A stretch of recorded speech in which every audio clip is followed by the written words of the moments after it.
whatever cause you're working on, whatever mission you're working on, be it in the nonprofit sector, social change, systems change, housing, poverty initiatives, food scarcity, whatever the thing is that you are and your group are organized around addressing, a lot of your success will be determined by the energy that's created in that space on a consistent and ongoing basis. So, as Fred said, you can either contribute a kind of energy that weakens the group or strengthens the group. So that's kind of the crux of the idea behind the topic.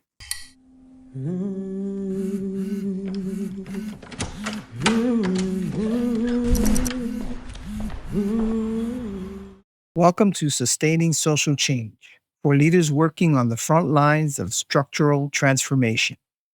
I am John Rodríguez, here with Fred Jefferson. We explore the behaviors and dynamics that shape whether change collapses or endures. Hello, Fred. How you doing? Oh man, I'm doing great. I'm excited to be here with you. That's the beauty of this thing, and the beauty of our connection with one another is that we put a topic out there and we go deep.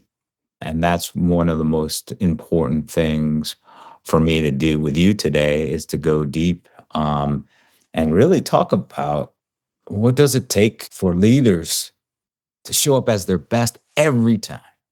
I think that's one of the things that we've been talking about for years. So I'm curious on your thoughts. I want to welcome people listening to this conversation. Just talk a little bit about what you and I are trying to do. So, welcome and bienvenidos to those of you out there that are working on yourself. If you're listening, it's because the title tapped into something you're interested in. We're looking at what it takes to show up consistently. So, we're framing this as so what now, and where change rebels come to untangle the messiness of transformation. And today's topic is going to just dive right into how leaders spread calm.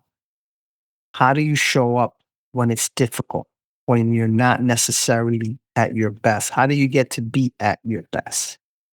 In this episode, we're covering why presence matters more than strategy, the energy you bring into the room, emotional contagion, why groups mirror you, the role of self awareness in leadership, the consequences of neglecting self care, staying calm when the pressure spikes, feedback, trust, and not losing the room. And at the end, there is a community engagement question.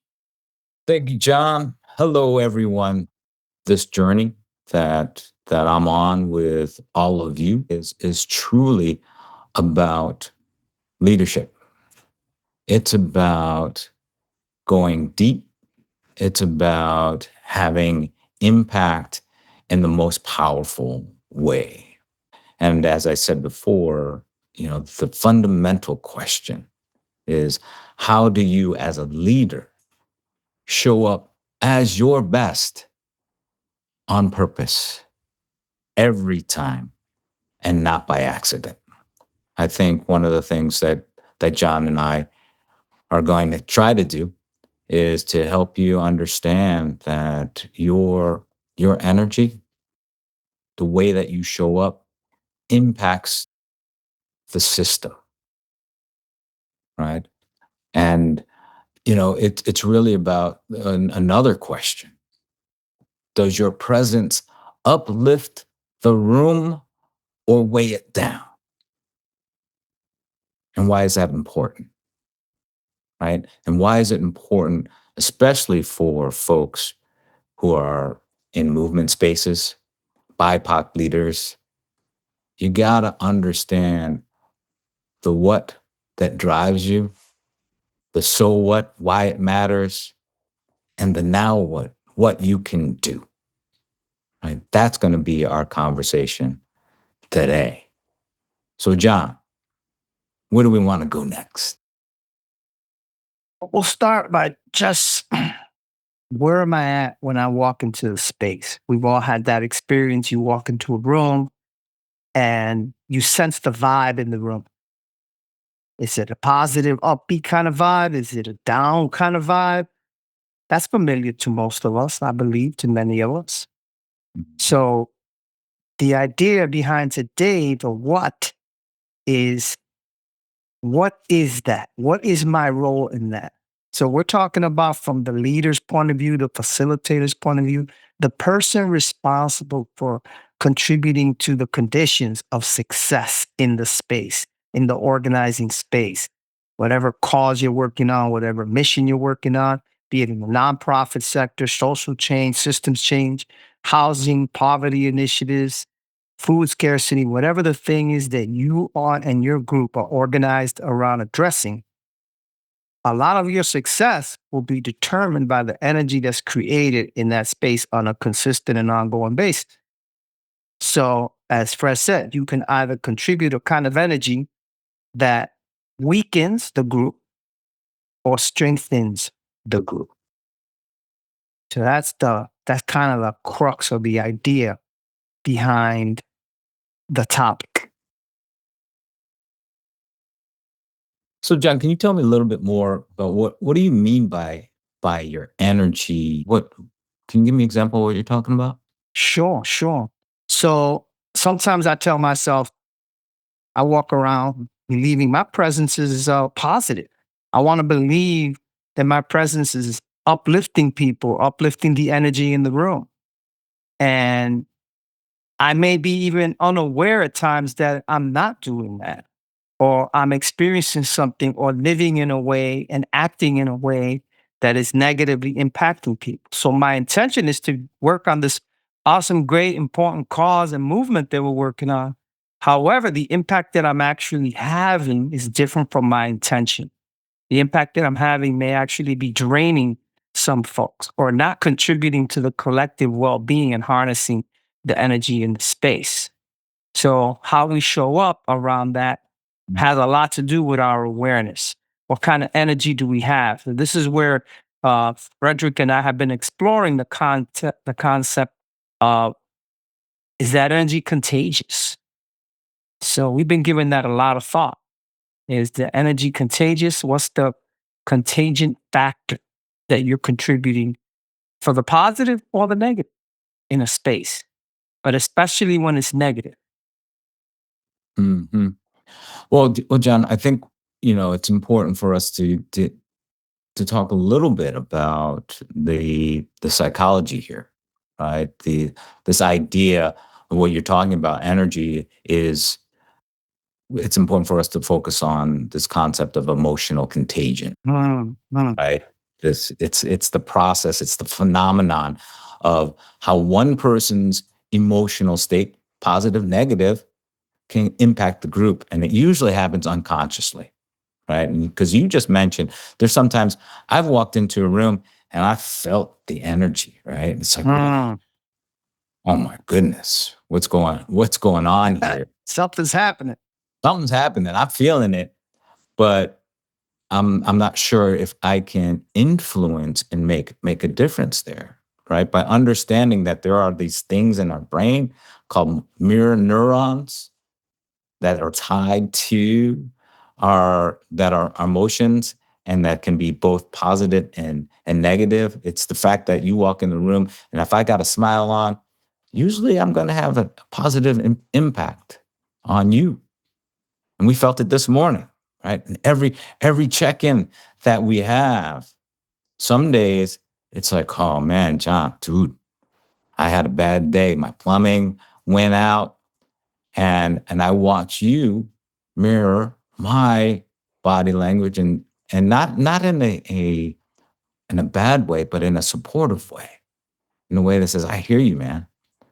And then what you do for me is you settle in with empathy and sympathy for the situation, and ask me powerful questions that can be uplifting, and we start to look at the situation a little bit differently. But that it's all about the very human fact that we as social beings interact with one another, our emotions are absolutely contagious, and we can change the dynamic on purpose. And I think that's the one thing that we really want to unpack a little bit more is how do you impact a group, another person in a positive way on purpose, right? We Mhm. tend to do these things by default instead of here's how I'm going to show up intentionally to have a powerful, positive outcome for others. So this idea, I want to be really explicit about what we're talking about. We're not tone deaf in trying, we've been in these situations, we lived through these situations. In some cases, we're still working with initiatives that we care about, certainly through our clients. So how do you know when something's off? How can you tell? Something is going on that's creating that negative energy. Are you being dismissive? Are you being negative? Are you not being inclusive?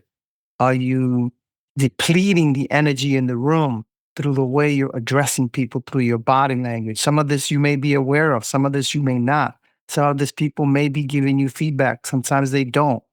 You find this a lot in groups where you tell people, why didn't you share that? They have the meeting after the meeting or the meeting in the parking lot. And they'll say, I just didn't like the way so and so ran the meeting today, or the way he talked to me, or the way he addressed that issue. And I'll ask, what's preventing you from talking to them about that? And they'll say something like, well, you know how it is, David, he doesn't listen. There's no point in talking to him. And so today we want to get around some of this and build awareness around what you can do. So, why is this important to the work, Fred?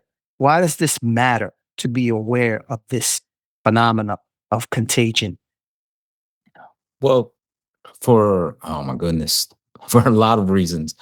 One, the first thing I think it's important that leaders, activists, organizers, people in the movement spaces need to pay close attention to themselves, right? And we get so locked in to the everyday chaos of what's going on in the world that we don't pay attention to, how am I feeling? What's going on for me? What is my body telling me, right? We get locked into this part of our body and think that our brain is the only wisdom maker. But there's so much happening in the body that if we pay attention to will allow us to be more effective. If that makes sense, It right? absolutely does. So, how do I know when I'm not paying attention? What's my body going to tell me? Well, oftentimes you you'll get a hit in the pit of your stomach, right? When you walk into that room for the first time and you feel the energy and your stomach constricts or your breathing gets shallow, right? That's a sign that something's up. And then you can start to do a kind of what I do is often a check in with self. What is this mine? Am I what's going on with me? What's my shallow breathing, my stomach pain or butterflies or whatever it may be? And what else could it be? Right? You're getting really curious. So this whole idea of emotional contagion is really about your ability to influence the morale of the group in a positive manner.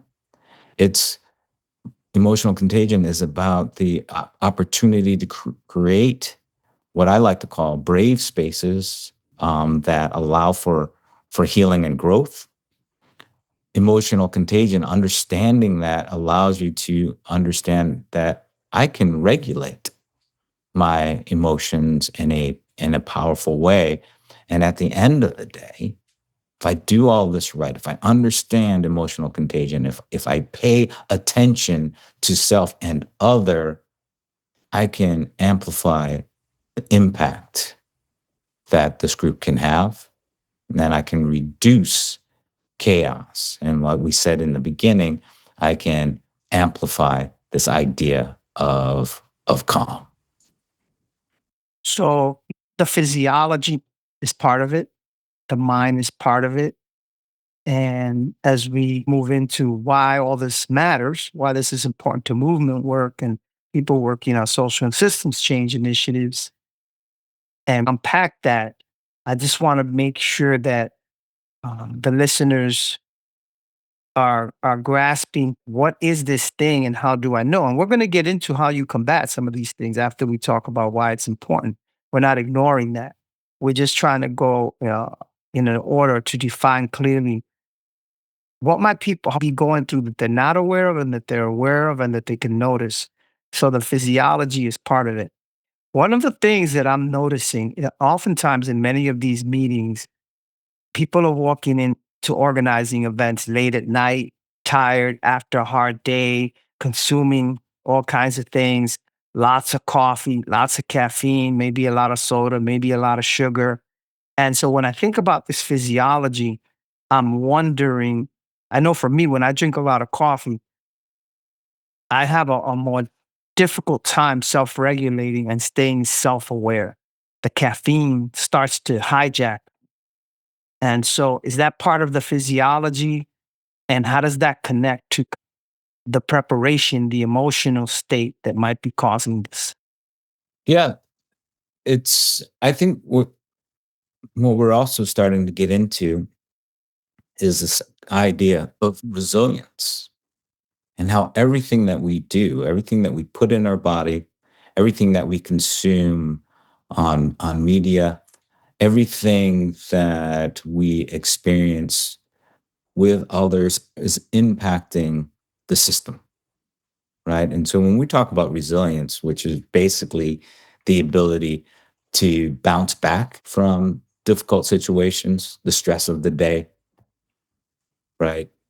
The commute after working all day, the argument that you just had with your significant other, all of those experiences are impacting you in a negative way sometimes, in a positive way sometimes, but they're always, always, always having an impact.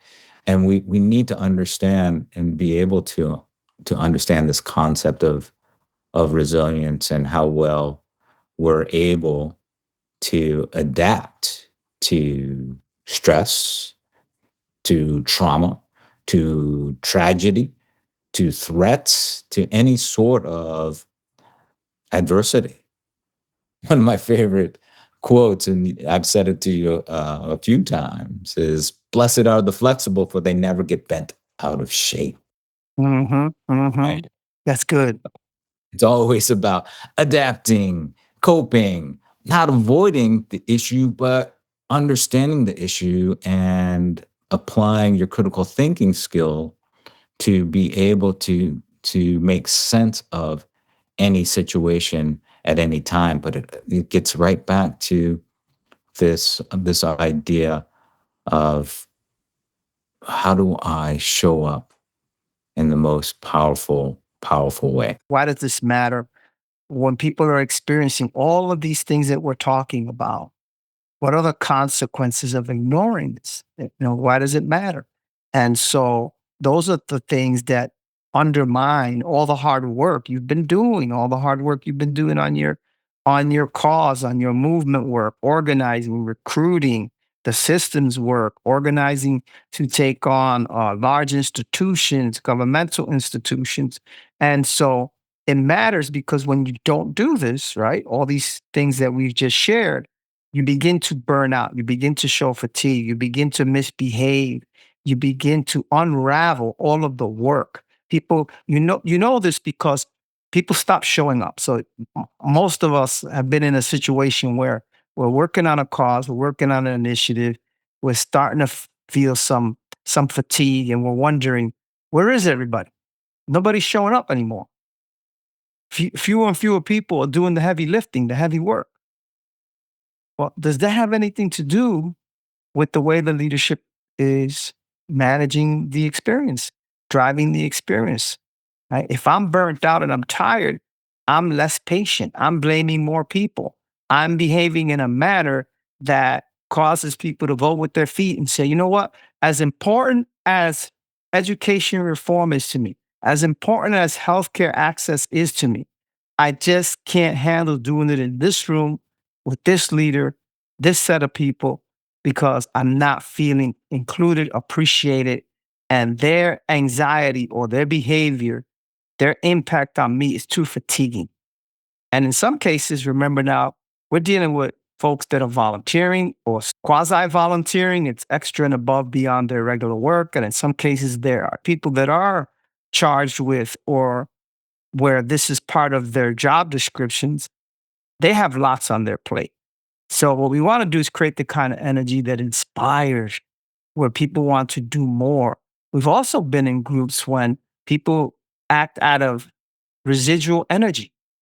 They bring extra, they're more inspired, they do more, they do the unexpected. All of that is tapping into and setting an environment where you're not depleting people by this contagious impact that you may be unintentionally having on your group. So those are some of the reasons. And Fred, I'm sure that you have some thoughts on this point, which is, so why does this matter to the work? Why does this matter to the cause? And why not just ignore this and keep going and be a martyr and say, hey, let it be what it's going to be. We're just poor old nonprofits trying to get by. Why do I have to worry about my behavior? Well, you can't lead if you don't have followers, right? It's that simple. Are you going to inspire the group or are you going to expire the group? Right? That's your choice.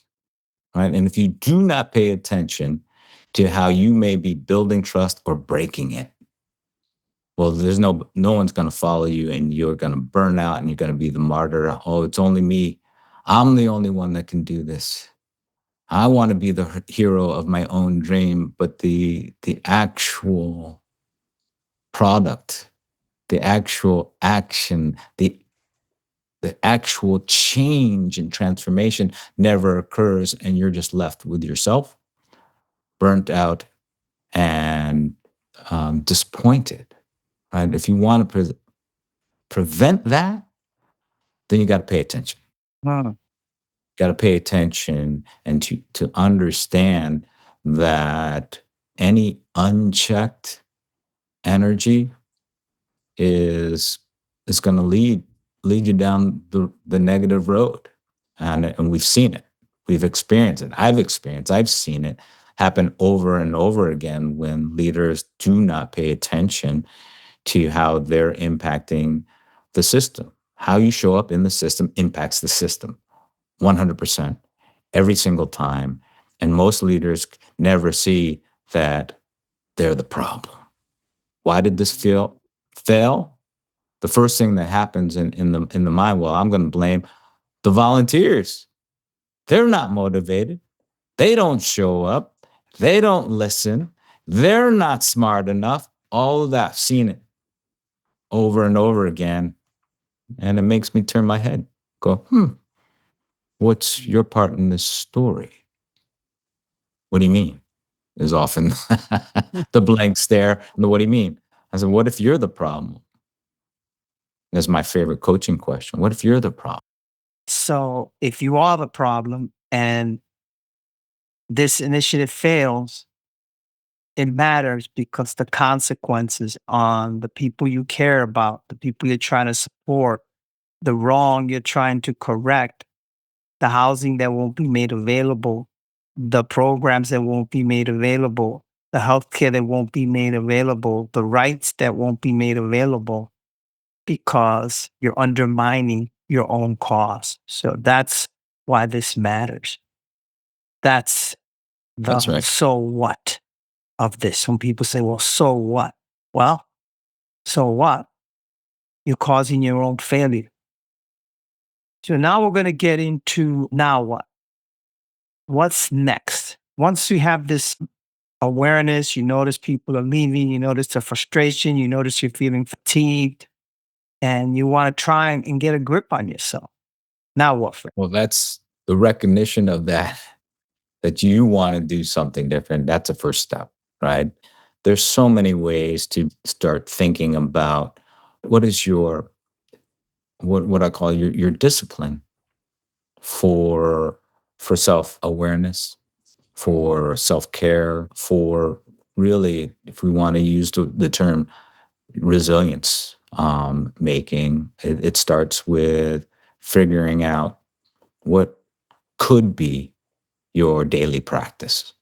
Mm. For me, the way that I keep myself in check is through first thing that I do in the morning is I meditate, right? Second thing that I do is journal.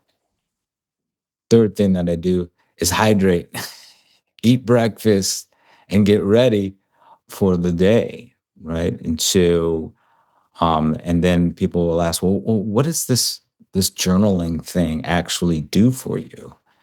It's about setting the intention for the day, to tap into getting an idea of what am I feeling emotionally, and more importantly, what am I grateful for? That's how I use some of my practices, but it goes so much further than that. It's all about how am I feeding my my mind? How am I feeding my physiology? How am I feeding my soul? And taking a look at all of those areas and taking an inventory, right? That's the first.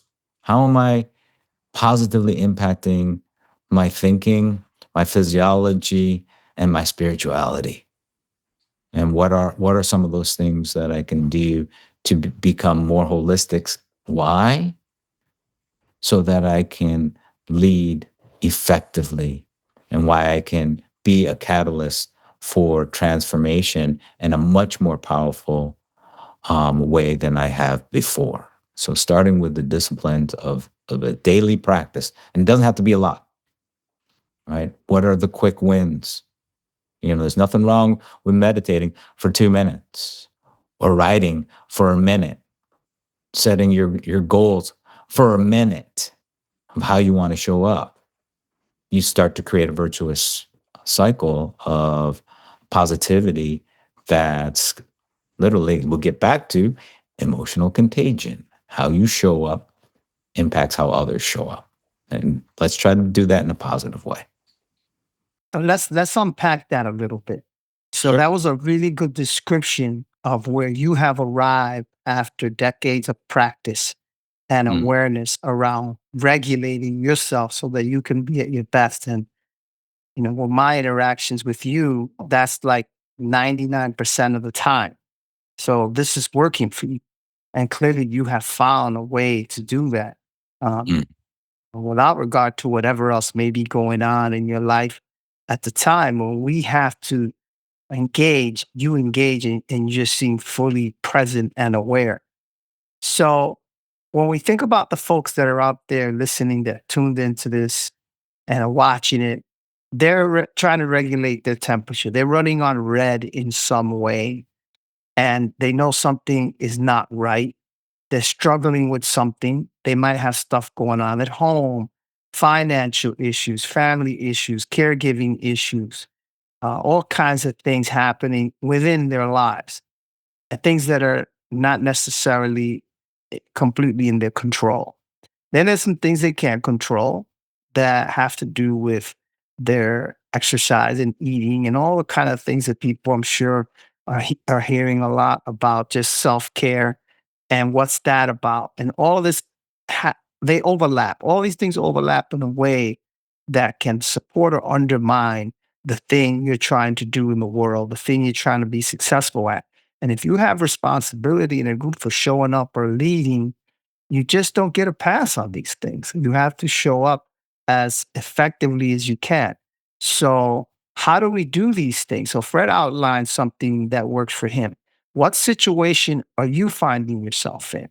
My practice now, after decades of doing this work, is pretty similar to Fred's. So, I have a ritual in the morning, and for me, it's really trying to start the day without a lot of electronic distractions. I don't have a television in the bedroom. I don't take the phone into the bedroom. I get up in the morning and I try to not consume any kind of news or media or online stuff for at least a good hour or more into the day so that I can just really enter the day aware of what's my intention for today? What do I want to get done today? Now, some of you may be wondering, well, what does that have to do with some heated meeting at 1 o'clock in the afternoon? Well, what I find is that if I can get into this on a regular basis, I build up the resiliency, the equity, the reservoir, so that if something happens at 1 o'clock in the afternoon, I have the wherewithal, the energy to say, I'm okay. I can handle this. The other thing is how I live my work life. For those of you who are actively engaged right now, fully active in the work on the front lines, you're fully in the space, fully in the arena, you're tackling and doing what you can to keep things moving. There are many other things you can do. For example, one of the things that some of my mentors, colleagues, clients, and I have found effective is how I schedule my day. This has probably been the single biggest contributor to my capacity to manage through the triggers and surprises of a meeting, of somebody saying the wrong thing, of someone taking conversation in a direction that's hostile, or verbal attacks, or any of these kind of things that happen during meetings, is to schedule my time differently so I don't fill in every minute of the day. If you're walking around scurried from meeting to meeting and you're late to every meeting all day, the likelihood that you have time to absorb that surprise call from your partner, that thing that's going on in school with your 7-year-old, that thing that happened to your car, there's no space for managing life because you filled up every second, literally every second. And so that for me is the biggest shift, and that's not necessarily going to work for everyone, but in the nonprofit sector, I'm noticing with many, many clients, the filling of every second to the point where they'll say they're scheduling a meeting for an hour. They're 15 minutes late. They're mentally distracted when they get there. Oh, and by the way, they have to leave early because they're late and behind. They have to rush to the next meeting. So what was an hour or 2 hour session of work is maybe a fragmented 35, 40 minutes, if you're lucky. So, how do we change the world, folks? And I'm just asking, how do we change the world in these distracted 35-minute increments? We're not fully present and we're not paying attention to people. And now these days we're on our phones almost the entire meeting. It's just a question, is what I'm wondering about and what Fred and I are trying to help people with. How badly do you want your effort to be successful? How willing are you to sacrifice and build the resiliency necessary, which is a daily practice, as Fred stated, to make that happen? And that's where we want to take you through some thoughts and give you some call to actions that we like you to reflect on and take them into the world and see what happens at your next meeting. So we'll be covering those in a minute. Well, John, I want you to get back to this schedule thing. Let's Are get you are you saying that I should be scheduling my strategic thinking time, my play time, my downtime, my work time? I should put all of that on in my schedule? Is that what you're saying? yes, I am saying that. And I'm saying it though Not that you can plan every minute. I'm Mm, saying leave space, pauses, mhm, time for reflection, time for thinking, time for transition. So I have anywhere between 5 and 30-minute gaps between every session and every meeting of my day. Why? Because when I walk into a tough topic or something that's going to require a lot of our collective thinking together and working together on a controversial issue, whether it's criminal justice related or police community relations or whatever it happens to be, I know it's going to be a heated conversation with a lot of points of view. So I'm going to make sure that I have at least a half hour gap before that session of something constructive, focused, that allows me to be fully present. And that's assuming I've been living and managing myself correctly so that I don't get artificially triggered during the meeting. Because if I don't take care of myself and my state of mind and my physical self and my spiritual self at all, even with a half hour buffer, that's not going to make up for all the abuse and all the distraction and all the stress because I'm running on hot red. So I do these things with the meetings in order to make sure that I am there for you, that I am there with you, that I am not doing things to you, that we have the possibility of doing something together. Because together is more meaningful than at you or for you. So that's why I have the gaps. And I do schedule, and I try not to schedule. Some days I literally schedule 4 hours of pause time or thinking time. Some people call it do nothing time because it replenishes me. I don't want to be tone deaf to the people out there who are saying, I got 3 kids, I'm working 2 jobs, and trying to volunteer for this cause, I'm running this nonprofit, I got a 2 hour commute, an old car. I don't want to be tone deaf to that reality. But I'm asking you, given that you stepped up to do this, can you do this under those circumstances and to what extent? Because if you are making all those sacrifices and you are under that kind of stress, all the more reason that the precious time that you have to invest, you want it to be impactful and successful and yield an outcome that is useful and the intention of the work you're doing with the group. You're not wasting your time. Yeah, well, John, thank you for sharing that because it gets back to what you were talking about earlier in our conversation about the energy, this idea of energy.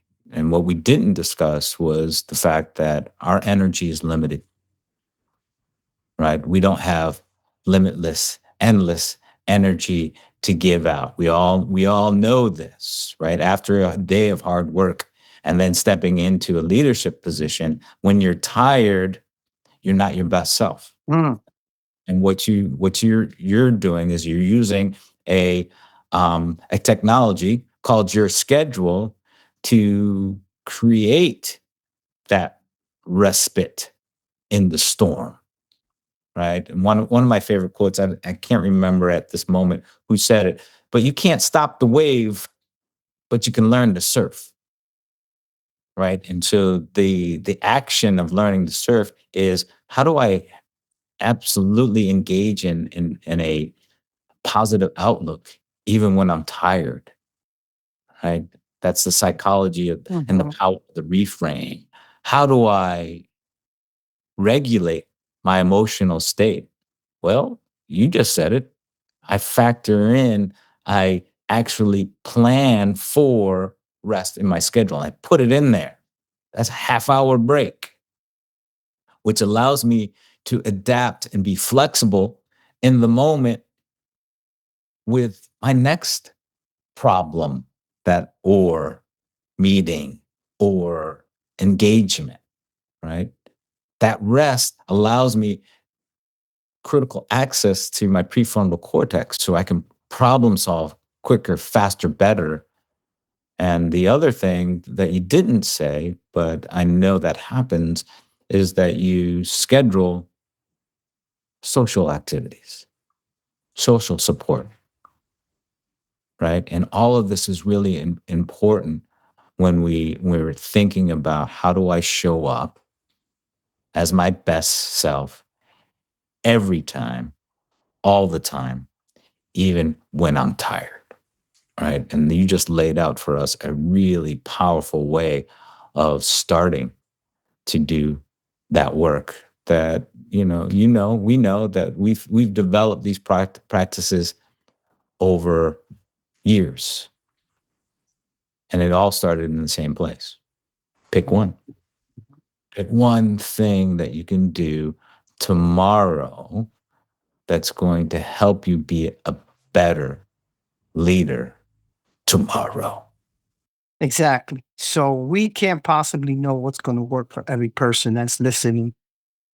So what we've learned from working with literally thousands of people, studying this work, researching this work, being immersed in this work, is that if you're operating in a burned out state of some kind, you got to figure out how you're going to get a grip of that, an unaware state of some kind.